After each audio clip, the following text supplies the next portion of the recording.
Welcome to Radio Rocco. I'm Jason Bryan and you're listening to Chalk Talk.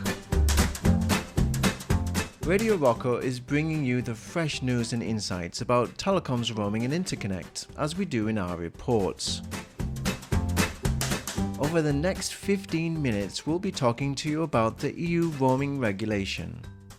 This is the first of a 5-part series into the regulation, with an aim to help you to understand what it's all about and what the implications are for mobile network operators and mobile subscribers using roaming. In this first episode, we recap on the long history of the EU roaming regulation. As you can see from the price caps table posted in our website, the regulation has been progressing for over 10 years. It's a story of trial and error by the European Commission in trying to get roaming pricing down across the 28 EU member states, which has eventually led to the first ever mass abolition of roaming pricing in the world, which started in June this year. Since the birth of roaming over 30 years ago, roaming has always been a premium service, a service which required an MNO to continue to offer coverage on another network, while protecting the subscriber from fraud and ensuring all the services they had at home were also available wherever they travelled.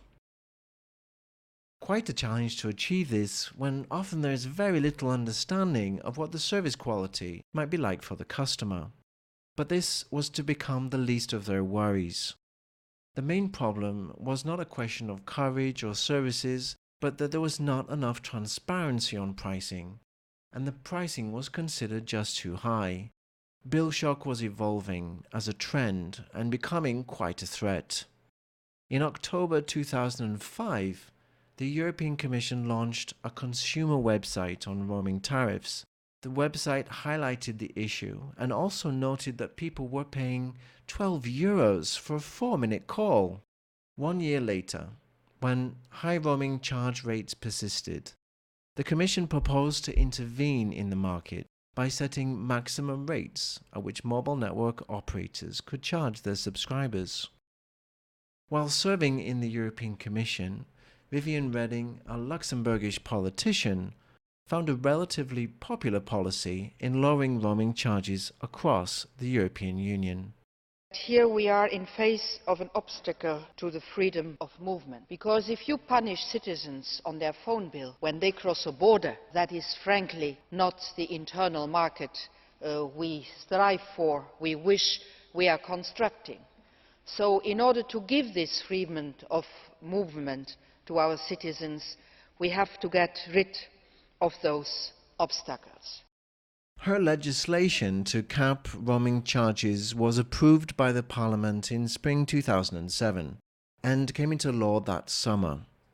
It required capping of retail and wholesale roaming charges for making calls from the end of August 2007. The maximum prices were set to decrease even further in the next 2 years. Making a phone call was at the time the main service used by roamers. Looking at the price caps for calling at that time, it seems hard to imagine how much was being paid before these price caps existed. Interestingly enough, the same year saw another new revolution in the telecoms market. It was the launch of the iPhone. iPhone created quite a stir, because it was the first ever mobile phone which allowed the customer not only to connect to the GSM networks, but to Wi-Fi too. In 2008, the European Commission proposed to reduce the price of roaming text messages. People also started to receive automatic message information about their data roaming charges, corresponding to the country they were traveling in. The law was amended in 2009 based on review carried out under the first regulation. This led to the introduction of price caps for SMS and wholesale data rates too. At this time, data services were still emerging. GPRS was common but was not fast enough when compared with Wi-Fi. 3G was still emerging and MNOs needed to build 3G roaming footprints. From the 1st of July 2010, travellers' data roaming limits were capped at €50. The MNO had to cut off the mobile internet connection once the limit had been reached, unless the customer had indicated that they wanted to continue data roaming that particular month. This created quite a negative view about roaming for consumers. Often subscribers were sent text messages from their MNO stating that they had spent too much on roaming and they should cease using it or get a high bill. Often the customer had to go through numerous hurdles just to maintain their roaming service. In 2011, an EU survey was commissioned by the European Commission, and the results were very interesting. The survey results revealed that almost 3/4 of Europeans were worried about the cost of using their mobile phone when travelling in the EU. More than 70% of travellers were still limiting their roaming calls because of high charges, even if a majority were aware that prices had fallen since 2006. Only 20% of people who used internet-related services on their mobile phones when abroad thought that the costs of data roaming were fair. Having still found the market conditions did not justify lifting the caps for roaming within the EEA, the EU replaced the law in 2012. The new law included price caps for retail data tariffs this time too, with a regime that would lead to price caps falling year on year. But the EU Commission was still not satisfied. The European Commission adopted a legislative package for a connected continent, building a telecom single market, aimed at building a connected, competitive continent and enabling sustainable digital jobs and industries. This package aimed, among other things, to tackle issues with high premiums for roaming calls, which they called an excessive irritant to business and leisure customers. By 2013, Neelie Kroes had become European Commissioner for Digital Agenda, and she was on a mission to end roaming charges altogether and for good. I'm honestly shocked to see that because of roaming charges, 94% of travelers, 94%, yes, feel they have to limit their use of services like Facebook. It shows we have to finish the job.